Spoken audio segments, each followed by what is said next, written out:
नमस्कार दोस्तों, आप सभी का स्वागत है मेरे YouTube channel Indian short hand में। आज मैं आप सभी के लिए लेकर आया हूँ 10 रुपये डिक्टेशन ट्रांसक्रिप्शन चैलेंज। ये चैलेंज कुछ इस प्रकार रहेगा कि आप सभी को 5 मिनट की 100 वर्ड पर मिनट की एक डिक्टेशन दी जाएगी, जिसको आपको डिक्टेशन ख़त्म होने के 50 मिनट्स के अंदर अंदर ट्रांसक्रिप्शन करके मेरे व्हाट्सएप ग्रुप पर भेजना है। टॉप 5 स्टूडेंट्स की कॉपीज़ मैं चेक करूँगा और उनमें से जिसकी मिस्टेक सबसे कम रहेंगी उनको मैं दूंगा 10 रुपीज़ हैंड टू हैंड। मेरे व्हाट्सएप ग्रुप का लिंक डिस्क्रिप्शन बॉक्स में दे दिया गया है, वहाँ जाके आप मेरे व्हाट्सएप ग्रुप में जा सकते हैं। आइए चलिए डिस्कशन स्टार्ट करते हैं।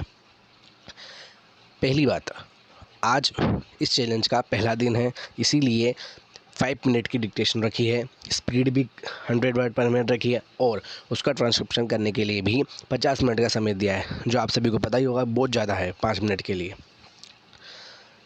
ठीक है, डिक्टेशन स्टार्ट करते हैं। Special dictation by Indian short hand, total words 500, speed 100 word पर मिनट। डिक्टेशन स्टार्ट होगी 5 सेकंड्स में।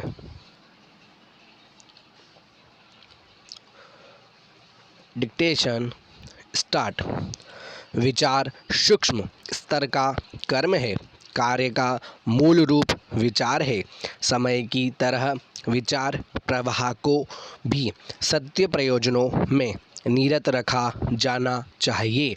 जिस प्रकार समय को योजनाबद्ध कर सफलता पाई जाती है, उसी प्रकार विचार प्रवाह को भी सुनियोजित कर लक्ष्य विशेष से जोड़कर लाभान्वित हुआ जा सकता है। पैरा, कोई भी प्रेरणा पहले विचार के रूप में ही उठती है और मस्तिष्क उसके अनुसार योजना बनाने में निरत हो जाता है। अर्थात विचार मनुष्य को कोई कार्य करने तथा किसी दिशा में प्रवृत्त करने का भी कारण है।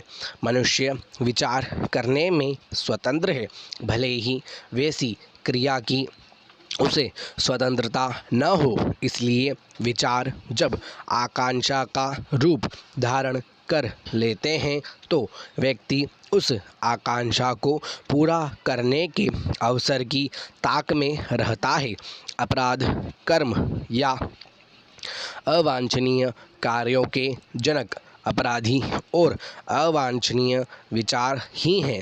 बाहरी परिस्थितियां तो विचार के अनुरूप ही प्रभाव डालती हैं। अतः किसी दुष्कर्म का कलंक छुटाने के लिए यह नहीं कहा जा सकता कि वह आकस्मिक या परिस्थितिवश हुआ। वस्तुतः उसकी जड़ हमारे विचारों में, हमारे चिंतन में अनौचित्य के रूप में पहले ही जम चुकी थी। पैरा, अनगढ़ पशुओं की तरह मस्तिष्क रूपी झाड़ियों में उछल कूद मचाने वाले अनावश्यक विचारों को एकाग्रता के द्वारा अथवा उच्च स्तरीय उद्देश्यों में तन्मयता संपादन द्वारा सही दिशा दी जा सकती है। इस प्रकार समीक्षा करने पर हम पाते हैं कि विचार संयम के दो भाग हैं। एक है निग्रह, बिखराव को समेटकर एक दिशा में लगा देना, एकाग्रता संपादन भी उसी में आता है। दूसरा है विचारों को निकृष्ट चिंतन से हटाकर सुउद्देश्यों में नियोजित कर देना। अपने कर्मों में उत्कृष्टता को मुखरित होने देना। विचारों का असंयम ही इंद्रिय, वाणी, समय तथा अर्थ के असंयमों, शक्ति अपव्यय का मूल कारण होता है। विचारों की विचारों से काट एक बहुत बड़ा पुरुषार्थ है। इसलिए अनिवार्य है कि कुविचारों को सद्विचारों से काटने का महाभारत अहर्निश जारी रखा जाए। कुविचार और असंस्कृत विचार ही मनुष्य के सबसे बड़े शत्रु हैं और वे ही पतन के गर्त में गिराने तथा प्रगति के पथ में अवरोध उत्पन्न करने के कारण हैं। वे तभी तक ठहरते हैं जब तक कि उनका प्रबल प्रतिरोध नहीं होता।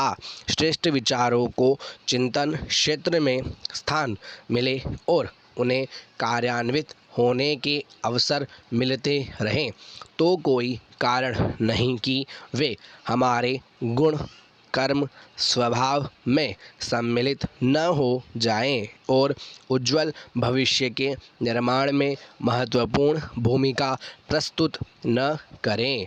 कहीं से भी किसी प्रकार से भी जीवन को श्रेष्ठ समुन्नत बनाने वाले सुलझे हुए उत्कृष्ट विचारों को मस्तिष्क में भरने का साधन जुटाना चाहिए।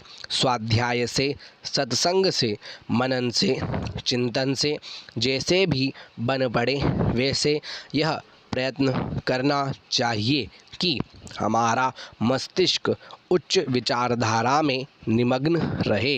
यदि इस प्रकार के विचारों में मन लगने लगे, उनकी उपयोगिता समझ पड़ने लगे, उनको अपनाते हुए आनंद का अनुभव होने लगे तो समझना चाहिए कि आधी मंजिल पार कर ली गई है। स्टॉप। सब स्टार्ट कीजिए ट्रांसक्रिप्शन। धन्यवाद।